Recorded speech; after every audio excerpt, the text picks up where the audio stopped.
Hello and welcome students, Gyanjyoti coaching সেন্টারের পক্ষ থেকে তোমাদের সকলকে আরো একবার স্বাগত। এক্সাম তোমাদের চলে এসেছে, আশা করছি কিন্তু তোমরা খুব ভালোভাবে তোমাদের প্রিপারেশন করছো এবং এর সাথে সাথে আমি প্রতিদিন তোমাদের যে সাজেশনস গুলো তোমাদের সামনে আমি নিয়ে আসছি, আশা করছি তোমরা সেই ব্যাপারে কিন্তু যথেষ্ট যত্নশীল। আজকে ক্লাস বা আলোচনার বিষয় শুরু করার আগে বলে দিতে চাই, তোমরা যারা first semester major political science যাদের আছে, তারা যদি এই মুহূর্তে মানে এক্সাম তো তোমাদের একদম চলেই এসেছে, তো এরকম মুহূর্তে দাঁড়িয়ে যদি তোমরা চাইছো যে নোটস পত্রের জন্য আমাদের সাথে যোগাযোগ করবে, বা যদি তোমাদের মনে হয় যে না তোমাদের ক্লাসেসেরও প্রয়োজন আছে, তার জন্য তোমরা আমাদের সাথে যোগাযোগ করে নিতে পারো।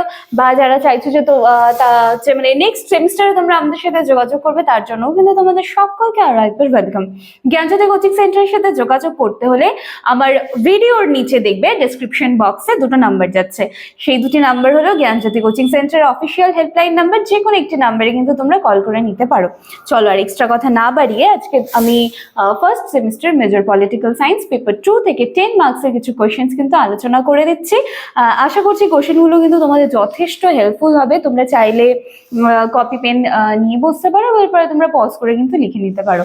চলো শুরু করছি।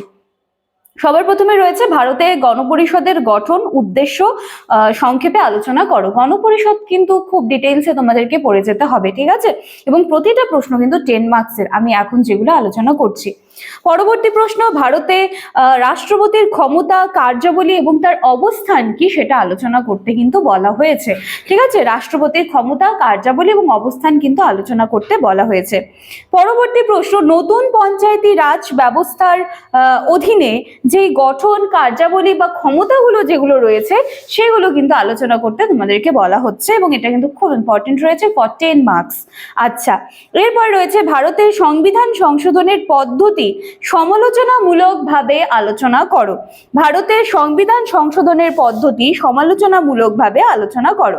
চলে যাচ্ছি পরবর্তী প্রশ্নে, রাষ্ট্রপতির জরুরি ক্ষমতার বিশেষত্ব যেটা রয়েছে সেটা কিন্তু আলোচনা করতে বলছে, যে রাষ্ট্রপতির জরুরি ক্ষমতা যেটা রয়েছে সেই বিষয়ে কিন্তু ডিটেইলসে তোমাদের কাছে জানতে চাওয়া হচ্ছে। পরবর্তী প্রশ্ন, ভারতীয় সংসদে আইন প্রণয়ন পদ্ধতি আলোচনা করো, ঠিক আছে? ভারতীয় সংসদে আইন প্রণয়ন পদ্ধতি আলোচনা করো।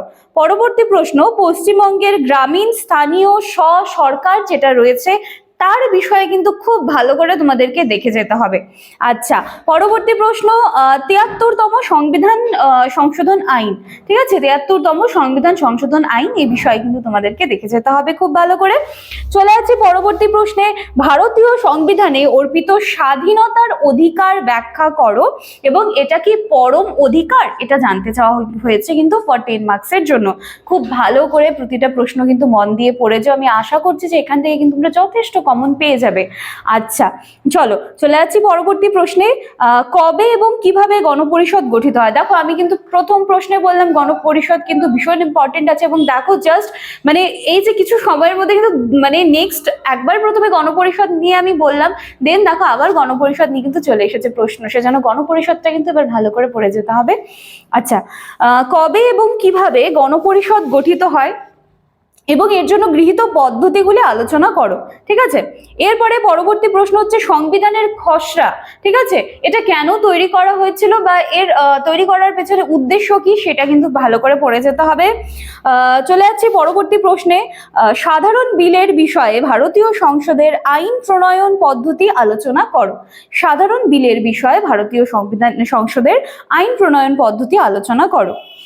পরবর্তী প্রশ্ন, বিচার বিভাগীয় পর্যালোচনার ক্ষমতার বিশেষ উল্লেখ সহ ভারতের সুপ্রিম কোর্টের ক্ষমতা ও কার্যাবলী যেটা রয়েছে সেটা কিন্তু জানতে চাওয়া হচ্ছে। পরবর্তী প্রশ্ন, ভারতের সংবিধানের প্রস্তাবনার তাৎপর্য আলোচনা করো। ভারতের সংবিধানের প্রস্তাবনার তাৎপর্য আলোচনা করো, এবং এটা বলা হচ্ছে যে তোমার কি মনে হয় যে এটা সংবিধানের একটা অবিচ্ছেদ্য অংশ বলে মনে হয়েছে, এটা কিন্তু জানতে চাওয়া হচ্ছে 10 মার্কসের জন্য। খুব ভালো করে কিন্তু তোমরা পড়ে যেও। চলে যাচ্ছে পরবর্তী প্রশ্ন, রাষ্ট্রীয় নীতির নির্দেশমূলক নীতি বলতে কি বোঝো সেই বিষয়ে আলোচনা করতে বলা হয়েছে। পরবর্তী প্রশ্ন, ভারতে সুপ্রিম কোর্টের গঠন ও কার্যাবলী ব্যাখ্যা করো। ভারতে সুপ্রিম কোর্টের গঠন ও কার্যাবলী ব্যাখ্যা করো। চলে যাচ্ছি নেক্সট প্রশ্নে।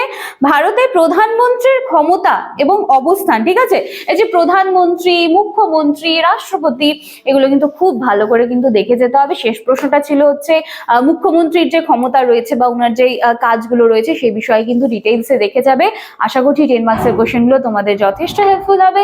চলো দেখা হচ্ছে নেক্সট ভিডিওতে বা নেক্সট ক্লাসে নতুন কোনো সাজেশন নিয়ে। Thank you.